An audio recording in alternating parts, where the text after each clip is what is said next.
तर गुन्हेगारांची गोळीबार करण्याची हिंमत होतेच कशी, हा सवाल केलाय अनिल देशमुखांनी।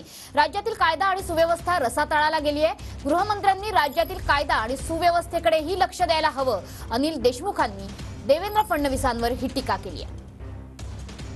माजी गृहमंत्री अनिल देशमुख सर आपल्या सोबत आहे। सर, आज पहाटे सलमान खानच्या घराच्या बाहेर 4 राऊंड फायरिंग झाल्याची माहिती आहे।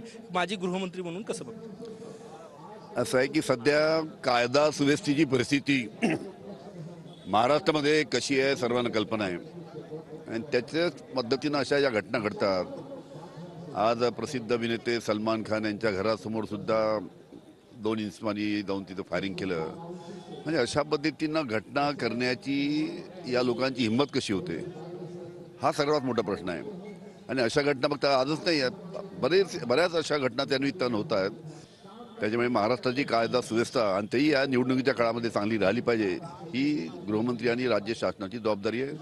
मला वाटतं की त्याकडे ते नक्कीच लक्ष देतील। सलमान खान यांना यापूर्वी पण धमकी आली होती। सलमान खानला याच्या पहिले सुद्धा अनेक धमक्या आल्या होत्या। त्याच्याबद्दल पोलिसांनी त्यांना संरक्षण सुद्धा दिलं आहे। पण अशा पद्धतीनं त्यांच्या घरासमोर जाऊन फायरिंग करणं अनेक प्रकारचं त्यांना थ्रेट दिल्यासारखं ते आहे। त्यामुळे या बाबतीत राज्य शासनाने याच घटनेच्या बाबतीत नाही, जी सध्याची परिस्थिती महाराष्ट्रामध्ये आहे, चौकशीची मागणी करणार तुम्ही याच्या? ठीक आहे, ते रीतसर पोलीस जी आहे ती कारवाई करतील त्याची। खूप खूप धन्यवाद। कॅमेरामॅन सचिन सयामसह गजानन माटे, TV9 मराठी, नागपूर।